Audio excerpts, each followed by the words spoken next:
இதுதான் தேவனுடைய கிரியை. இங்க தேவ மகிமை இறங்கி வர சங்கிலியில் அறுக்கப்படுது. அந்த பிடித்து போட்ட அடை என்று சொன்ன அதிகார உள்ளத்துல தேவன் பேசுகிறார். என்ன சொல்லுகிறார்? விடுதலை ஆக்கியே. இதுதான் தேவன் இறங்கி வந்த நடக்கிறது. தேவன் இறங்கி வந்தா இந்த நடக்கிறது. இங்கே தேவன் அவர்களுடைய சங்கிலியை அறுக்கிறார். அங்கே போட சொன்ன அதிகாரத்தை உள்ளத்துல என்ன சொல்கிறார்? விடுதலை ஆக்கி விடு. காலையில் வந்து சொல்கிறார்கள், என்ன சொல்கிறார்கள்? விடுதலை ஆக்கி இருக்க, விட்டுருங்க அவர்களை, விட்டுருங்க. காரணம் தேவன் இறங்கி. அதான் மகிமை. தேவன் இறங்கி வருவதுதான் நம்முடைய ஜெபத்தின் துதியின் மகிமை. அதுக்கு நாம் பார்க்கிறோம் என்ன செய்யலாம்? நடு ராத்திரியிலே அவர்கள் எழுந்திருந்து தேவனை துதிக்க ஆரம்பித்தார்கள். தேவனிடத்திலே ஜெபிக்க ஆரம்பித்தார்கள். நாம் என்ன காரியத்துக்கும் அப்படி தேவனிடத்தில் நெருங்கி செல்லலாம். என்ன தேவையோ அவரிடத்தில் போகலாம், தைரியத்தோடு போகலாம். ஆண்டவரே, அந்த பவுல் சீலாம் துதித்த பொழுது இறங்கி வந்த கர்த்தர் இன்றைக்கு இறங்கி வருகிறார். என் பிரச்சனையில் மாற்றம் ஏற்படட்டும், என் வியாதியை விட்டு நீங்கட்டும், கட்டப்பட்ட கட்டுகள் அறுக்கப்படட்டும், என் குடும்பத்தில் ஒரு மாற்றம் ஏற்படட்டும். அங்கே இருந்து செய்தி வந்ததல்லவா, யாரோ சாக கடைசி கட்டத்தில் இருக்கிறார்கள் ஹாஸ்பிட்டல் இருந்து, அவர்கள் மேல் ஒரு ஜீவன் உண்டாகட்டும் கர்த்தாவே என்று நான் இங்கே இரவு ஜெபிக்கிற ஜெபத்தில் அடுத்த நாள் விடியடிச்சு கேட்டீங்கன்னு சொன்னா பாட்டி எழும்பிட்டான்னு சொல்லுவாங்க, பாட்டன் எழும்பிட்டான்னு சொல்லுவாங்க. என்று சொன்ன நாம ஞானமற்றவர்களாக நடக்கிறதுனால என்ன சொல்லணும்? கர்த்தரை சுத்தமாக தேவனை அறியவில்லை, நாம் அவருடைய நாமத்தை அறியவில்லை. அதான் சொல்றாங்க, நாமத்தை அவன் அறிந்திருக்கிறபடியால் அவன் எந்த இடத்துல வைக்கப்படுவான். 4 பேருக்கு நாம் அப்படி ஜெபித்து சுகத்தை பெற்று கொடுத்துட்டோம்னா அதுக்கு கூட ஊரே போன் அடிக்க ஆரம்பிக்கும். அவர்களுக்கு தெரியும் எங்கேயோ ரகசியம் இருக்குது, எங்கேயோ ரகசியம் இருக்கு. எல்லாரும் என்ன சொன்னாங்க? கடைசி கட்டம் இழுக்குது. என்ன சொல்றது? இழுக்குது. எல்லாரும் சொன்னாங்க கடைசி கட்டம். பாஸ்டர் வந்து ஜெபிச்சு என்ன சொன்னார்? நீ ஒன்றும் செய்யலாம், கர்த்தர்கிட்ட போகட்டும். ஆனால் தேவனை விசுவாசிக்கிறவர், தேவன் மரண படுக்கையை மாற்ற வல்லவர் என்பதை விசுவாசிக்கிறவர், இரவு 12 மணி கிளம்பி அந்த நபருக்காக, எந்த நபருக்காக யாரிடத்தில் எங்களுக்கு கேட்டார்களோ ஜெபம் பண்ணி அந்த நபருடைய பேரை சொல்லி, கர்த்தாவே இவரை உயிரோடு எழுப்ப வல்லவர், ஆகவே உம்மை துதிக்கிறேன் என்று சொல்லி அவரை பாடி அவரை துதிக்கும் பொழுது, நீங்க ஜெபிக்கும் பொழுது கவனமாக இருக்கணும். துதி அதிகம். 1 மணி நேரம் குறைஞ்சது ஜெபிக்க வேண்டும். ஆண்டவர் கேட்டுக்கொண்டது போல 1 மணி நேரமாக நீங்க ஜெபிக்க முடியும். அதுல முக்கவாசி துதி. அவர் இறங்கி வருவது கடைசி கொஞ்ச நேரம் தான் ஜெபம். கடைசி ஒரு 10-20 நிமிஷம் தான் ஜெபம். 40 நிமிஷத்துக்கு மேல அல்லது 45 நிமிஷம் நீங்கள் அவரை பாடி துதித்து அவரை மகிமைப்படுத்த அவருடைய பிரசன்னம் உங்கள் மேல் இறங்கி வருவதை உங்களால் உணர முடியும். அவருடைய அக்கினி உங்கள் மேல் இறங்கி வருவதை உங்களால் உணர முடியும். தூக்கம் எல்லாம் போயிடும், குளிர் எல்லாம் போயிடும். உடனே என்ன செய்வீங்க? சட்டை கலண்டிவீங்க, டிஷர்ட்டை கலண்டிவீங்க. அவருடைய மகிமை இறங்கி வந்துடும். அப்படி துதிச்சு கடைசி நிமிஷத்துல மட்டும் உங்களுடைய ஜெபத்தை நீங்க வைக்கலாம். அப்பொழுது அதுக்கு பதில் உண்டாகும். தேவன் பதில் கொடுக்கிறார்.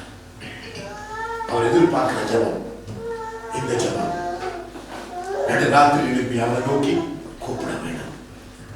சாதாரண ஜெபிச்சா கிடைக்காதா? ஒரு வேலை உங்களுக்கு 10 வருஷம் கழிச்சு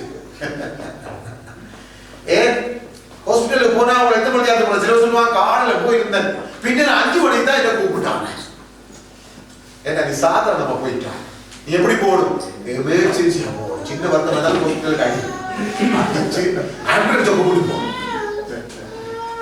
ஆண்டவர் பார்க்கிறார். என்னது பார்க்கிறார்? ஒழுங்கு 12 மணிக்கு சின்ன காரியம் இருந்தாலும் ஜெபம் பண்ணு, தேவன் அதை கேட்கட்டும். தேவன் அதை பார்க்க, தேவன் கொடுத்த ஆலோசனை.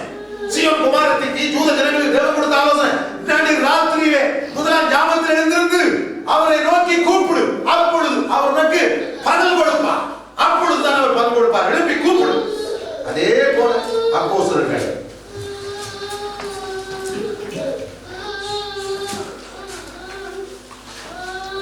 12 வாசிக்கிறோம். 12ஆம் அதிகாரம்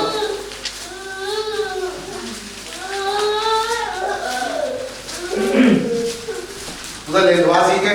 காலத்தில் ஏரோது ராஜா சபையிலே சிலரை துன்பப்படுத்த தொடங்கி யோவானுடைய சகோதரனாகிய யாக்கோபை பட்டயத்தினாலே கொலை செய்தான். அது யூதருக்கு பிரியமாய் இருக்கிறது என்று அவன் கண்டு பேதுருவையும் பிடிக்க தொடர்ந்தான்.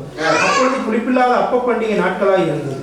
அவனை பிடித்து சிறைச்சாலையிலே வைத்து பஸ்கா பண்டிகைக்கு பின்பு ஜனங்களுக்கு முன்பாக அவனை வெளியே கொண்டு வரலாம் என்று எண்ணி அவனை காக்கும்படி வகுப்புக்கு 4 போர் சேவகராக ஏற்படுத்திய 4 வகுப்புகளின் வசமாக ஒப்புவித்தார். ஆமென். என்ன சொல்றார்? வேதம் என்ன சொல்கிறது? முன்னால கொண்டு வந்து இவங்களை கழுத்தை வெட்டினா அவருக்கு ஒரு பெரிய வரவேற்பு. அதனால ஏற்கனவே வெட்டிட்டார். இப்பொழுது யாரை பிடிச்சிட்டார்? கொசு பிடிச்சிட்டார். யார? பேதுருவை பிடிச்சதை செய்துட்டார். பாஸ்கா பண்டிகை வார பண்ணினா அதை முடியட்டும் என்று சொல்லி அடைச்சு வையுங்க. நாளைக்கு கொண்டு எல்லாருக்கும் முன்னால என்ன செய்ய போறார்? கழுத்தை வெட்டிட்டா இவருக்கு ஒரு பெரிய வரவேற்பு. யாருக்கு? ஏரோது ராஜாவுக்கு. இப்படியாக கொண்டு வந்து வைக்கிறார். அப்படியே பேதுரு சிறைச்சாலையிலே காக்கப்பட்டிருக்கையில் சபையார் அவனுக்காக தேவனை நோக்கி ஊக்கத்தோட ஜெபம். ஆமென். எப்ப நடக்குது தெரியுமா இந்த ஜெபம்? இரவு. ஏன்னா விடிய காலமான பொழுது பேதுருவை தேடினார்கள். பேதுரு இல்ல. இரவு ஜெபிக்கிறார்கள். என்ன சொல்கிறார்கள்? சபையார் எல்லாரும் இரவோடு இரவாக ஊக்கத்தோடு தேவனை நோக்கி ஜெபித்தார்கள். என்ன? தலைவரை கொண்டு போயிட்டாங்க. பேதுரு அவர்தான் தலைவர். தலைவரை கொண்டு போய்விட்டார்கள். கர்த்தாவே விடுதலையாக்கும் விடுதலையாக்கும் விடுதலையாக்கும் என்று சொல்லி அநேகருக்கு விசுவாசம் இல்லாம தான் ஜெபித்தாங்க. இந்த வேதத்துல காட்டப்படுது. பேதுரு போய் கதவை தட்டுறான். பேதுரு வேலைக்காரன் அங்க இருந்தவர் போய் சொல்றாள். இருந்து போய் சொல்றாள். பேதுரு வந்து நீ பிதட்டுறான். உனக்கு பைத்தியம். பேதுரு வாரதாவது தான் போட்டோம். பேதுரு வாரலாம். பேதுரு போன இல்ல அவருடைய தூதராக போட்டாங்க. அப்படிப்பட்ட ஜெபத்தை கேட்டும் தேவன் இறங்கி வருகிறவராக இருக்கிறார்.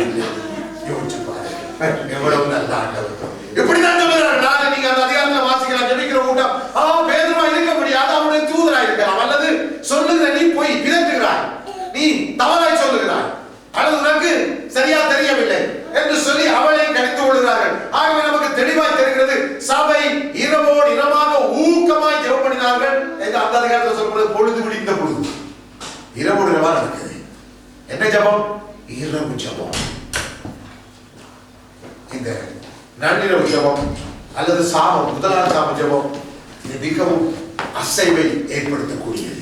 எப்படி என்றால் நடந்து போவதை காட்டிலும், பஸ்ஸிலே போவதை காட்டிலும், கார்ல போவதை காட்டிலும், ஆம்புலன்ஸ்ல போவது போல இந்த ஜெபம் மிகவும் மாற்றத்தை உண்டு பண்ணக்கூடியது. ஏனென்றால் தேவனை அசைக்கிற ஜெபம். அப்பதான் நம்முடைய உள்ளத்தில் இருக்கிற வாஞ்சி அவருக்கு தெரியும். நான் 12 மணிக்கு எழுப்பி ஜெபிக்க போகும்போது அவருக்கு தெரியும் உண்மையாகவே இவர் இந்த காரியத்திலே பிரியமாய் வருகிறார். யாரோ ஒருவருடைய மீட்புக்காக நான் ஜெபிக்க 12 மணிக்கு முழங்கால் பண்ண ஆண்டவர் தெரியும்.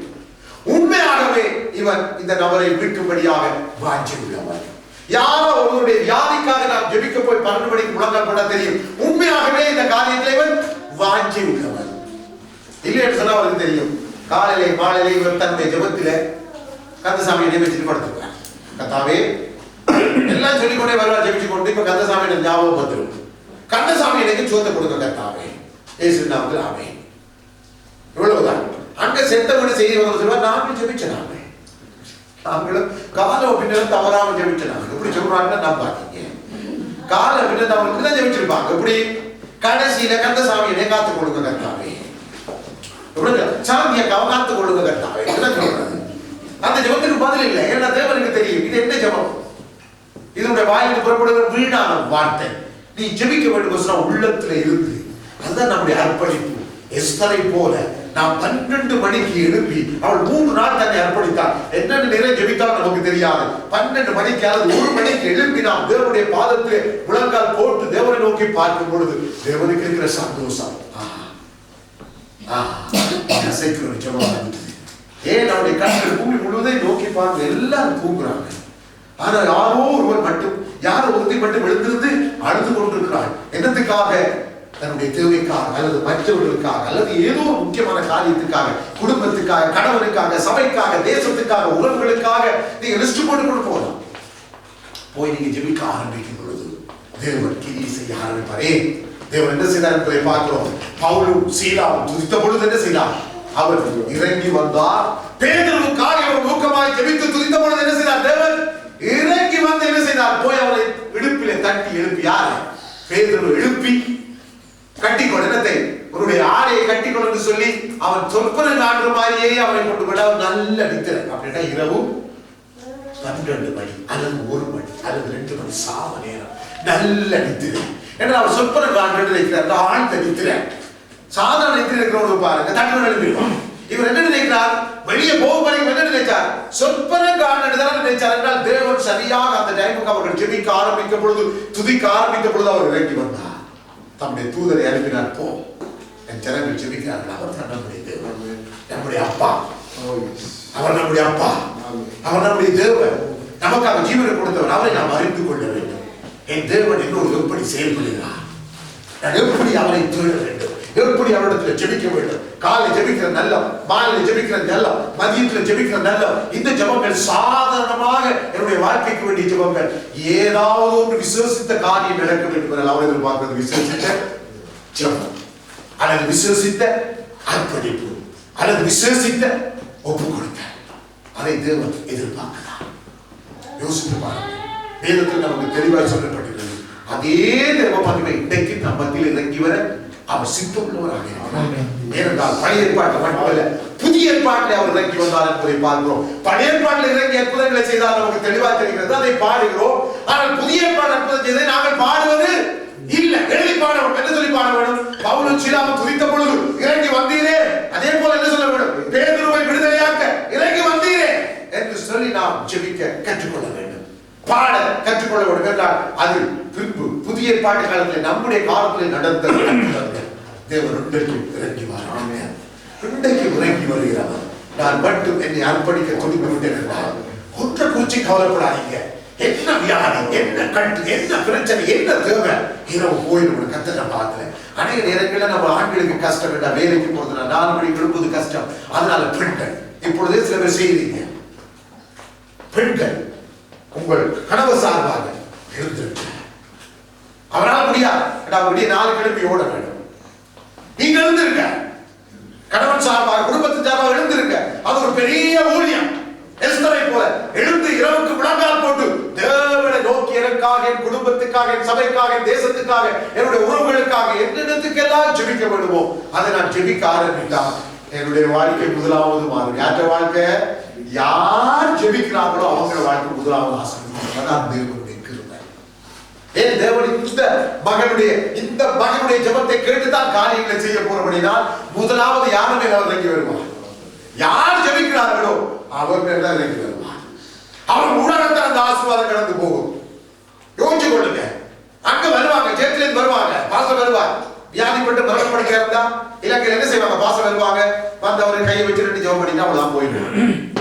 அவ்வளவுதான். அது அவருடைய பொறுப்பு. விசுவாசி கூப்பிட்டு வர வேண்டும். தலையில கையை வச்சு கர்த்தாவே கிருபையாயிருங்க, இரக்கமாயிருங்க, தயவாயிருங்க என்று சொல்லி ஜெபம் பண்ணிட்டு அவர் போயிடுவார். அவ்வளவுதான். இரவு 12 மணிக்கு அவர் எழுப்பி இருந்து இந்த ஆத்மாவுக்காக ஜெபிப்பார். அப்பொழுது